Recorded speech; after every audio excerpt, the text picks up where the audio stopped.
So we're pretty much here to talk everything recruitment, right? So like number one issue we've all been hearing is recruitment's a big thing in the beauty space. How do I, recruit and retain staff? So talk to us a little bit and help maybe somebody watching this video about recruitment and what is your hiring process? Like, how does that work for you? So I think in our experience, we've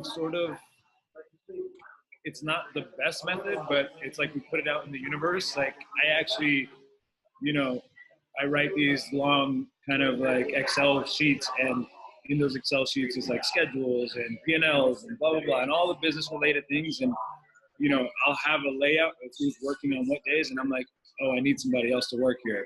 So it's like person X, and then the world delivers person X. We have to go through the interviewing process. And it just so happens that we're very lucky at the moment that people want to come into our space. But I think a lot of that is because we offer a good experience for the employee. Like we believe in the model of like our staff comes first, where I think we've been taught traditionally in the business world that the client comes first. But the client always gets exactly what they want and more if your team is absolutely happy. So we do our best to offer the best to our team. And I mean, I think if we keep going in that trajectory, more people just want to come to our doors. Yeah. That's what we're banking on, but we don't have any other, outside of that, we've, used social media to kind of make ourselves look cool, even though we're kind of dorky. Good. Yeah, I mean, there's not much any further explanation to it. I mean, once you build something, things will come, and the positive energy you give is you're going to get positive energy back. So it's just as simple as that.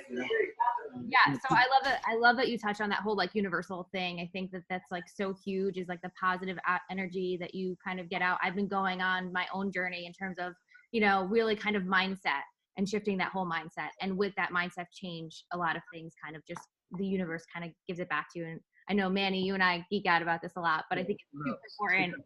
And in terms of us and content that we're going to deliver in the future, I mean, we're going to kind of stay in terms of recruitment, but I think that content in terms of really having a better mindset in general is huge for this space, which I think you two are really on that track. Yeah, I mean, it's cool. Yeah. So really quick, so let's pretend like you have your Excel spreadsheet, right? Like you say the universe, like I need this person, this is what I'm looking for. And then you bring them in, right? Like, so what are you doing in that in-person interview? Are you having them showcase techniques to you? Are you really just kind of picking their brain? Who is this person from a cultural standpoint? What are you looking for when they walk through that door? I mean, first, I guess it all depends on what they're looking for and what their resume entails. The level of expertise or what level they're at will determine what step we'll take next. I think in large, one of the primary things that it's almost like it goes down the line, so to speak. So they come in and the first thing they do is they talk to one of us. And that conversation is, I think, probably the most important thing, because good energy, we can't teach. Skill, we can teach, so we sit and talk to people, and then kind of, I think you could sense if somebody's a fit to your space right away.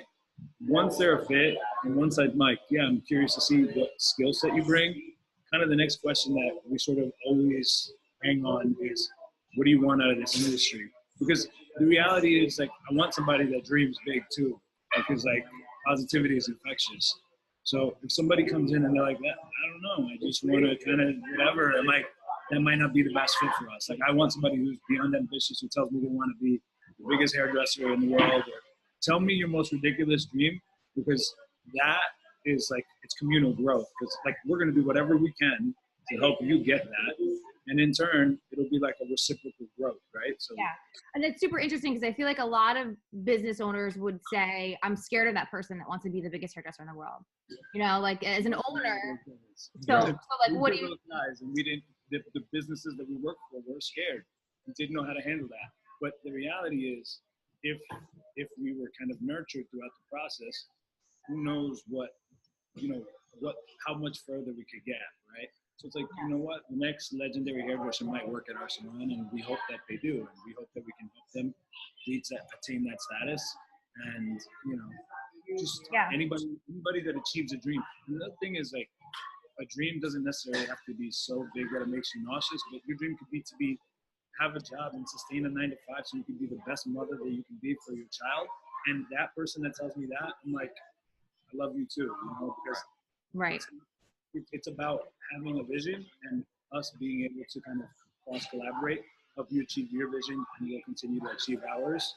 And then we'll say, bring in 1 or 2 models, and we'll just kind of like let them jam out. It goes back to what Mark was saying as far as, everybody's success is different, right? It's really understanding who you are and what's going to make you truly happy and what that success is, right? Yeah. So I think by you guys understanding that is making you even better leaders. So essentially one of my questions was, how do you eliminate ego in the salon?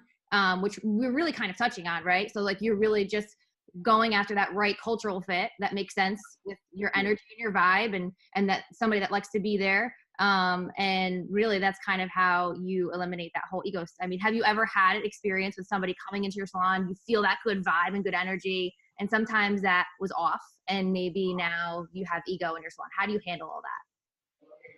I think being to Matt's kind of point earlier, having a decent sense of emotional intelligence and just understanding how people behave. Like if you come in and your day's off and I just let you have an off day where you're miserable, like then that's kind of my bad or our bad. But constantly approaching and talking to our staff and just being like, hey, what is it? Is there something in here? What can we do for you? And, I just had a conversation with a staff member yesterday. He was upset about something. And when we got to talking, it literally was like, oh yeah, I'm not doing enough to make that thing that I want. And it's like, yeah, but so like taking the time out and engaging with our staff and like understanding who they are and stuff like that. It's like, we can never be too busy to sit down and have a conversation with the team. Right. Well, and I think also it takes a big person and that emotional intelligence to really kind of take back what that employee is telling you that maybe you're doing wrong or that maybe you can reconsider or rethink. I think that's huge. My easiest way to kill the ego is to simply kill it with positive vibes and just be super skillful, but be even more humble. And that alone will just destroy ego. Yeah. Either that or tickle them. That's what I do with Jen. It works every time. It works every time. Okay, so I just graduated cosmetology school, or I'm on the verge of graduating cosmetology school. What advice do you have for me? How can I kill it when I get out of cosmetology school? How can I follow my dreams and get to where I need to go? Go see a Mark Bustos haircutting class. Awesome. Do you have Mark Bustos haircutting classes? We actually have education in our salon every Monday. Amazing. There you go. And that's actually for that person specifically, that person that just left school. But like, my point is education. Go out and get more of it, because cosmetology school is the fundamentals. But beyond that, like, you don't want to be that hairdresser that's doing the same haircut you did at a Cosmo. Yeah, I think whether you're doing hair for either 1 month out of cosmetology school or you're doing hair for 20 years out of cosmetology school, the most important thing is to, no matter where you go, no matter what job you walk into it saying, I can bring you value because. Don't ever walk into a place saying, how much are you going to pay me? You walk into a place saying, I will bring you value because, and I swear to you, you're just going to keep moving forward and forward and forward. Awesome. Yeah. No, again, always looping back to that emotional intelligence piece of being humble and kind of bringing what you are going to gift that salon in return. Okay. So in terms of collaborations, you guys do a lot of stuff. So as an artist, why should I consider maybe doing collaboration? How do you even start doing a collaboration? How do you even, do this so that, because, content in terms of from a social media standpoint or in general, just from an artist standpoint, is so critical, right? And so like people get to know who you are, what you're about. So how do you even do this stuff? How does somebody approach this if I'm, an artist that wants to start collaborating? And first, just to even go there, like, do we all agree that collaborations are great for any stylist career at any level? Because we feel like they are. I mean, they're so rewarding. We feel like in so many different ways, whether it's picking up a new technique, building out your network, looking for more new connections, growing your social following, right? If you collaborate with somebody who has a bigger social following, you can help put your content on your social media feeds. I mean, there's so many things that we think are smart in this industry. If you're not collaborating with other artists, it's like you're completely missing out. What do you guys think? Yeah, I think collaboration should definitely be complementary to your own vision, but more importantly, collaboration should challenge your own vision as well, so that you can grow in the process. It's really good to be able to work with all these different brands, and I sit in a very unique position as a hairdresser where I literally just collaborated with Nike and I was with Under Armour 3 months ago and Johnson and Johnson. And, you know, I don't say yes to everybody, but I do say yes if I know that it's going to be complementary to my own vision. But at the same time, it's going to challenge me to grow. So just always keep that in mind when you're considering to be able to collaborate with anybody. And also know that, like, go into a collaboration knowing that you're going to bring value to the other person you're going to collaborate with. Because if you're going to bring value to someone else, in turn, you might not see it now, you might not see it 2 years from now, but maybe 10 years from now, you're going to realize that you helped this individual, and that's why you were able to grow in turn. Yeah, to go deeper into that too, like I always think about collaboration as like 3 tiers. You collaborate kind of like to somebody who you can help, like in a sense, like, you know, entry-level cosmetology student, collaborate there. Collaborate laterally, like Mark and I constantly collaborate, and collaborate above you too. If you walk with giants, you become a giant, you know? But always kind of making sure that you're kind of reaching all 3 tiers, because lateral also helps you continue to like sharpen your skill set, and beneath you helps you to kind of like grow that piece that's coming up from underneath you as well. It's like it's a communal growth for the industry. And without collaboration, I don't think we become hoarders of knowledge, right? Right. And you picked up your mug, and I think it kind of sums up the entire thing about collaboration, is to just be yourself. Right. Yeah, for sure. I have a friend actually that says all the time, like, your network equals your net worth. And I feel like it's just a great statement in terms of like who you hang out with really kind of says a lot about where you're going and what you're doing and what you're about. So I think it's an awesome answer. What else did we want to ask you guys? Did you always know you were going to be a hair artist, you know, an artist? Actually, you guys are more than just hairstylists, but did you always know that this was your path, that this is what you're going to do in life?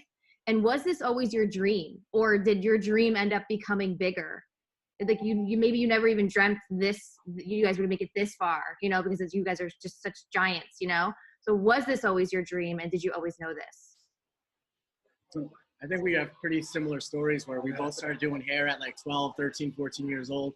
And I personally never had another job since I started doing hair at my parents' garage in high school. And no, I did not realize it was ever going to take me this far. No, I didn't realize I was going to become like a cool artist or anything. But you keep on moving, you keep moving on in your career and in life, telling yourself, I didn't get this far just to get this far. So you can just keep on growing. I think at about 18 years old, my mom questioned what I was doing. I still didn't know what I was doing, but I had been doing hair for all those years. She's like, why are you doing this? And she's like, it's not going to amount to anything. And I was like, you know what? I don't know why, but I just know that you're going to see me on TV and bright lights, and people are going to fly from all around to watch me do hair. And it was just a tall order. I mean, I didn't even say to do hair, just to do what I'm doing. It was a tall order, but I kind of like put it out into the universe that this is my dream, that this is what I envision for myself. And one of the kind of practices that I do is at every step, when I realize like, whoa, I have like this deja vu moment. Like I said I was going to do it, I did it. I don't stop there. It's like, I didn't, like Mark said, I didn't just get this far to get this far. It's like I reassess my goals and set new ones. And I think, you know, yeah, I didn't know that I was going to get here, but now that I'm here, I'm like, I don't know what's next, but I know what I think is coming, you know?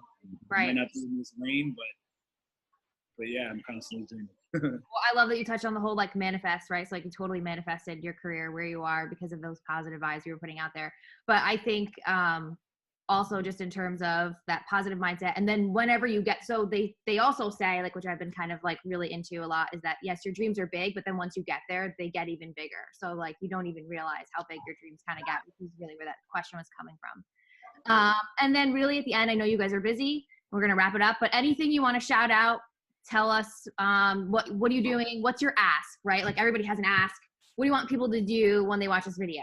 Do you want them to go check out Mark Bustos online? Do you want them to check out your charities? Do we want to bring more awareness to that? What is your ask of everybody? Yeah, I mean, I think everything I do revolves around charity. You know, being able to give back. And no, it's not like a marketing thing or anything like that, but when you do good things, the direct result of doing good things is going to be good things and more good things and more good things, you know?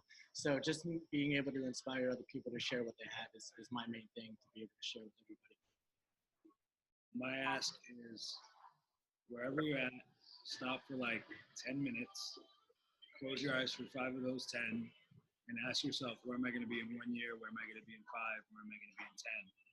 And be as audacious as you can, make yourself as uncomfortable as possible with the answer.